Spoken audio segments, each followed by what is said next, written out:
What's going on, Pisces Nation, Sun, Moon, and Rising, ladies and gentlemen, couples and singles? This is Craft and Conjure. Welcome to or welcome back to my channel. If you're new here, I read tarot, Lenormand, oracle, so forth and so on. So if that's your thing, go ahead and click subscribe and join the Craft and Conjure Aquarius Moon Tarot family. Returning subscribers, we're about to jump into a little bit of energy for the Piscean collective, Sun, Moon, and Rising. So let's see what we have, shall we? Spirits, gods, goddesses, Sun, Moon, and Rising for Pisces. Let me know something good to help them get through their day. For those in the numerology, I heard 7.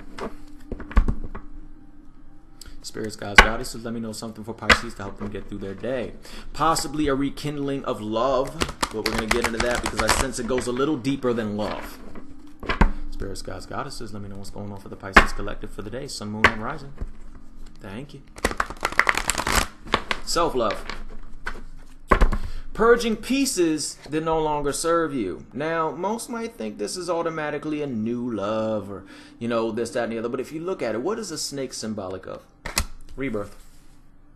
Change. Transformation. A lot of you are going through a very transformative time. A lot of you are sitting back like, okay, I've gone through this emotional stuff in the past. But now I see that my Ace of Cups is actually more beautiful and I'm more beautiful emotionally than most people would ever give me credit for. I got my emeralds in the cup. I go through transformation. I go through rebirth after rebirth after rebirth. I'm on point. So what we're rolling with so much is a self-love rebirth energy, which a lot of you are going through right now, which is a great thing. You're going through the dark night of the soul, the shadow journey, the shadow work, so forth and so on. And then I'm here to tell you that a lot of y'all are coming out of that. That you're about to be reborn. That you're about to have new emotional connections with yourself, new emotional connections with those that love you, and just emotionally reborn. And that's a good thing. So for those going through the shifts and the changes and so forth and so on, it's about to pass. Just stick it out.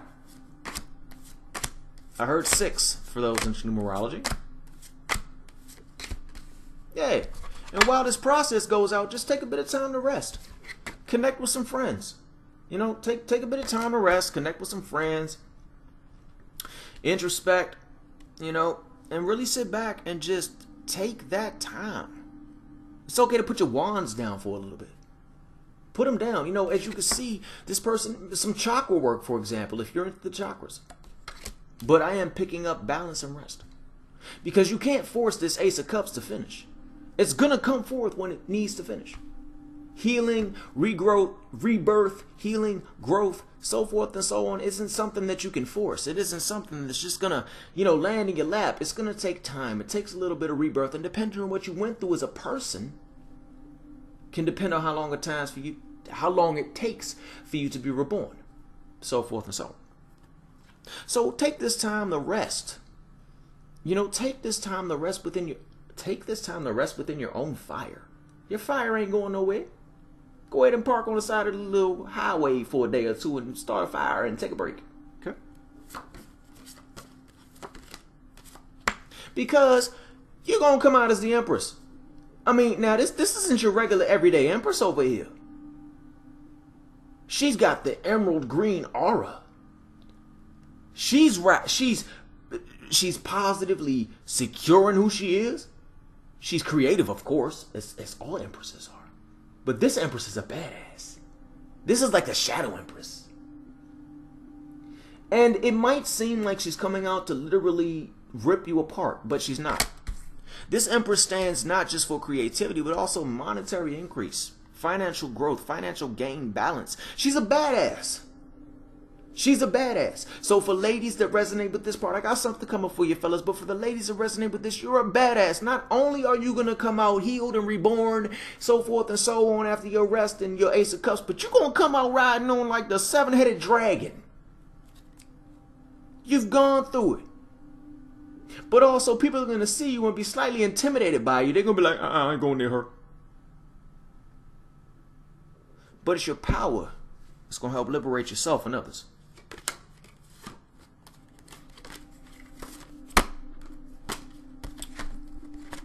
Really card?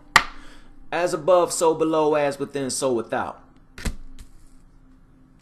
When you go through the Ace of Cups and the Wands and the Empress energy, you're going to actually come out as the Hierophant.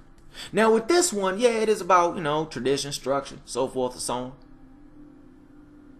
But it's also about seeking that divine wisdom from above and below, from within and without. Some people might consider the below to be the infernal or the shadow realm or whatever you choose to call it nowadays. I consider it going inside, going as deep as you can to the core of your shadow being and learning more. Just because you went through the Ace of Cups and you took your time to heal and you became the Empress, the badass Empress that she is, and this can go out to gentlemen too. This energy, you can embody this energy as well. But I just felt connected to the ladies on that. This right here goes to all. Just because you had that one rebirth, that one growth, so forth and so on, doesn't mean it's over. You got so many layers that need to be pulled back so you can really reach the core of who you are, your core being. I'm not saying you don't know who you are, but there's always more you can learn about yourself. And during this time, this winter season, a lot of you are going to go as above, so below, as within, so without. But you're going to realize that a big part of what you're looking for is actually on the inside. Not outside, not around the corner, but inside.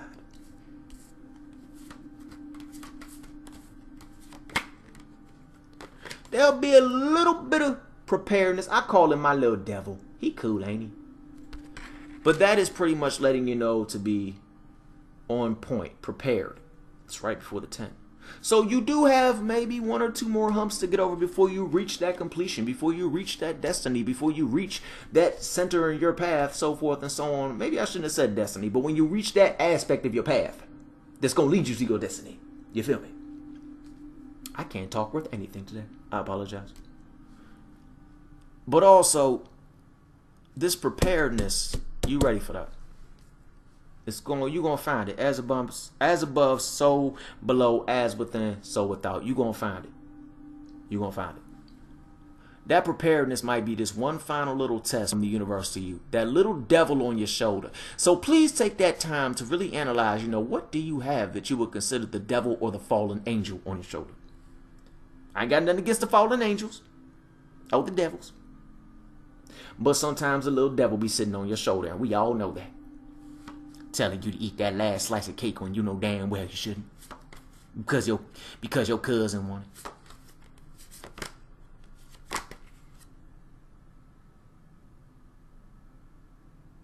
What do you see?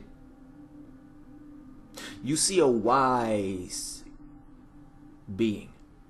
One that has really encompassed the element of air, the mental power, the mental fortitude, so forth and so on. And it might seem that they're just chilling in the cup, but this hermit is actually on his way out. And he's coming out reborn and just shining. He's gone through that cycle, so forth and so on. But also that hermit knows how to tap into that shadow self, as you can see that shadow behind the hermit. Now, sometimes shadow work can be terrifying. It can be very scary. I'm going to keep it real here. But just know that when that shadow comes forth, don't fear the shadow self. Embrace it. Because that's you. It's just a piece of you. Also, some of the greatest ideas come from the shadow. Don't think just because you got a shadow. We all have a shadow self, but don't think just because your shadow is like, hello, that you got to go ahead and purge it. No. There's going to be some great things in there that your shadow will offer you. So don't think that, you can't go to the shadow and get some advice or some tips and tricks, because the shadow will talk to you, as will the higher self.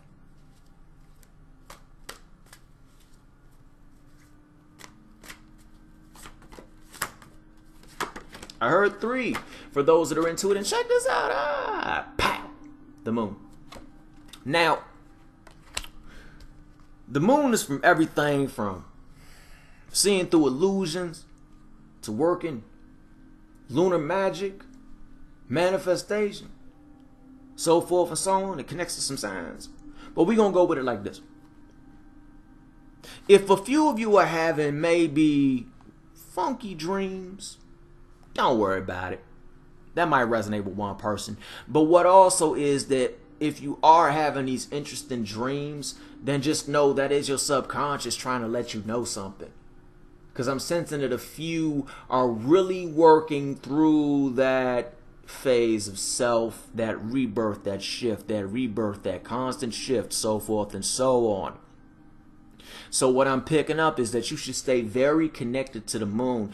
Also, do not let the phantoms of the night scare you. I don't mean phantoms as in spirits and stuff. Phantoms of the night, pretty much thoughts. Do not let phantoms of the night discourage you. Who lays in bed at night trying to go to sleep and those phantoms start telling you things? Those phantoms are ghosts of your past. That's all they are. They're ghosts of your past.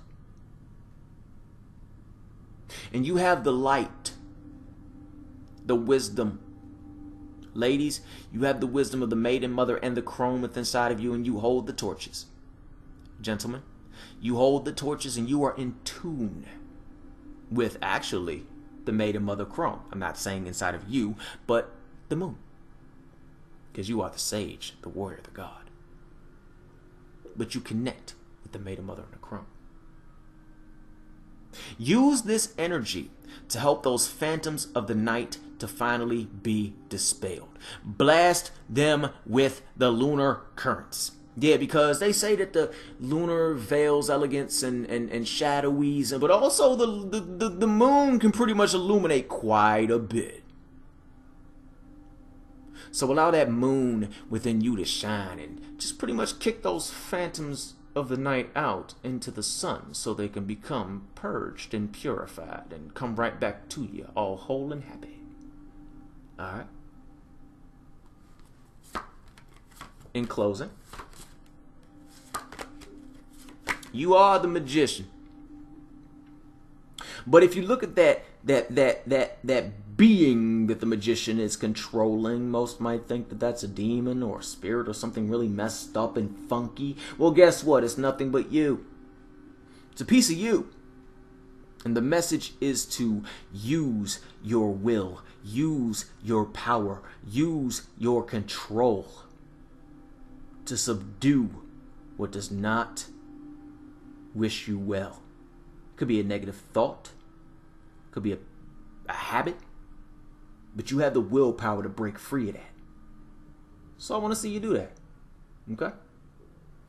That's all I got for you. Hopefully this resonated with you in some way, shape, manner, or form. Please like, share, and subscribe and help subscribe and help get the word out. I apologize for my stuttering nature today, everyone. It's been a long night. But again, you are the magician. But I'm led back to this. Let those rebirths happen. Ladies, if you having crying fits or you're just extra, just what's going on, don't worry. A big healing is going on for many people. I'm not going by astrology or anything. I'm going by spiritual. I'm seeing people quite all over the board, crying, getting it all out, going through rebirth, purging, so forth and so on. And I'm sensing that quite a few of you are going through the same. You got that. You the magician. All right? I'll catch up with y'all soon. Peace and love.